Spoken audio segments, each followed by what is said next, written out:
Hi guys, I'm Amy. Today I have a little bitty Loki's like hawking up along right now.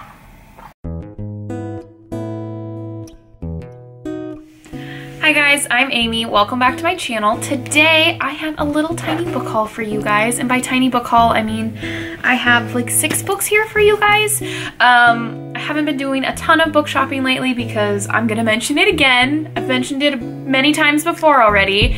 My husband and I are in the process of getting our house ready to go on the market. So it has been insane. My reading time has been basically non-existent. So my book buying has been basically non-existent because if I don't have time to read, then I don't have time to buy books.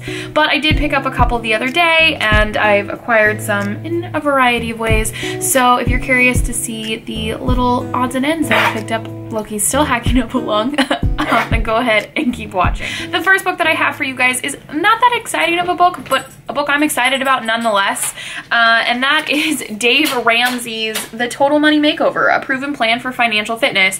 Now, like I mentioned, Aaron and I are selling our house, so we will be buying a new house, and that's a big financial decision, either of which are, and you know, I don't know a ton about finances, and I mean, I know how to keep a budget and whatnot, but I'm ready for some more information, and I think this book will give me plenty of that. This is a book my parents have read and really enjoyed, and also Roya over at Roya Eva Reads, I believe that's her channel, Roya Eve Reads, I'm not sure, I'll link it down below, read this book and also really liked it, so when I saw it at the library sale for like $1, you know, I mean, I'm not gonna say no. The next book I have is a book that I'm very excited about as well. I mean, of course I'm excited about all of these books. I do this in every single haul, but I read this author's first book last summer and really enjoyed it, and that is Alexandra Horowitz, Being a Dog, Following the Dog into a World of Smell. Her first book being Inside of a Dog, which I absolutely loved. She's a behaviorist who now studies dogs, and I freaking love the first one. I'm a dog nerd. As most of you know, I have dogs, and I think they're wonderful companions for us, and I want to know everything about them and how cool they are, and their sense of smell is freaking amazing. One thing I learned from the first book is that in the equivalent of 2 Olympic-sized swimming pools, gallons of water, a dog could taste a teaspoon of sugar in it. That's mind-blowing. That's insane. So I'm excited to dive into more specifically their sense of smell and how it influences just their existence. I'm skipping this next one because I think it's the one I'm most excited about for some very superficial reasons, but nonetheless, we're gonna skip it. The next one I have is a poetry collection, which I know is odd for me. I don't read a lot of poetry. Loki's freaking out. You know, status quo for a video of mine. But that is The Witch Doesn't Burn in this one by Amanda Lovelace. Her first poetry collection being The Princess Saves Herself in this one. I really enjoyed the first one, and I know it's a bit of a love-hate relationship with most people with that poetry collection, but I think part of the reason why I did enjoy it is because I'm not well-versed in poetry, and frankly, poetry overwhelms me a lot. Yeah, Sally Belly, you're okay.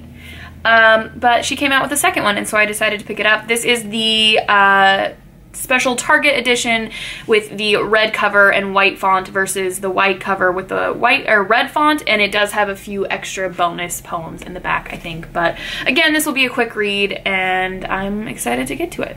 This next book that I have is not a typical book for me, and I will explain that to you all because I have a little bit of a story. So we're gonna have a little bit of a story time.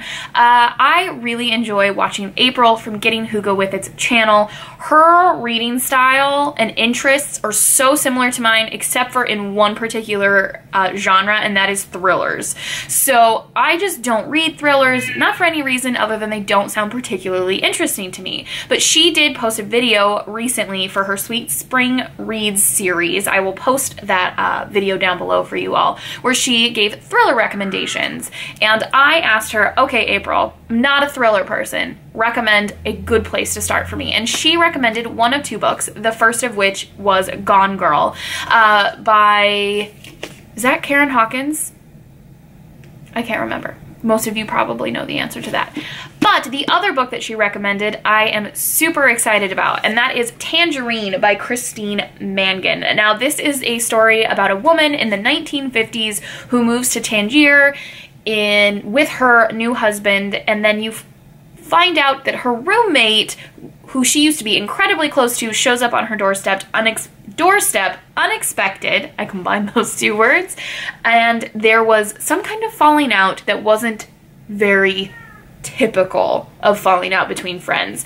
And while this other woman is visiting, I believe her name is Alice, the protagonist in this book, her husband goes missing. So this is a thriller, but not a like quintessential thriller. Now, why I'm doubly excited is Chris from Chris's Bookish Cauldron just recently did a review on this book and absolutely loved it, and he is also not a thriller person. So stoked to get to this one, as it will have been like nothing I've ever read, and like frankly the spine is just really cool. So this is a new release, and I will link both of those videos down below. Like I said, April's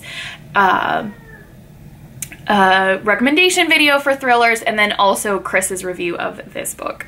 The last book that I have been saving for you all is a middle grade read that I just stumbled upon when I was at Fred Meyer the other day, not shopping for books, but somehow found myself in the book section, and the illustration of this book on the cover of this book was just too beautiful not to pick up and look at. And then I read the synopsis and was like, I mean, frankly, I need this book. And that is Snow and Rose by Emily Winfield Martin. Okay, like this cover, am I right, guys? I mean, the copper rose gold foiling and these gorgeous illustrations. Let's see if I can get it to focus on the book. There we go. Now, before I go into the plot about this book, you're going to experience what I experienced when I started to flip through it. So, first of all, does anybody else always look at the, I mean the spine obviously, but what it looks like naked, like the naked book without its jacket, is also gorgeous with this print on it. And then the end pages to match the spine, but are you guys, I don't think you're prepared for this cover page. I don't think you are. Like, are you kidding me? And then I found out this is a colored, with color illustrations book. So this is an author illustrator who did this. Makes this even better in my opinion. And then this book is the reimagined fairy tale Snow White and Rose Red. So the little blurb on the top of the description is Snow and Rose were two sisters, as different as night and day. They lived in the woods, but it hadn't always been so. And then it also says Snow and Rose didn't know they were living in a fairy tale. People never do. And it's about how their father goes missing, their mother falls into sorrow, and they have to break this curse. It's a fairy tale. There's these gorgeous illustrations. It's a beautifully published book. I couldn't say no. I couldn't say no to this book. So I'm really, really stoked to get to this one, not only for the beautiful illustrations, but I think, and have my fingers crossed, that it will be a wonderful, heartwarming, fairy tale-esque story. Alrighty guys, there you have it. There is a very chatty, rambly 6-book haul for you all. Let me know if you guys have read any of these and what your thoughts were on them, or if you're interested in reading any of them. I'm not going to redo this outro again because this is like my 4th time. But if not, say hi because I want to talk with you all. But if you guys like this video, of course, thumbs up. That's always wonderful. And if you loved it and are new, go ahead and subscribe. We'd love to have you around here. It's a pretty great group of people. But other than that, happy reading, you guys.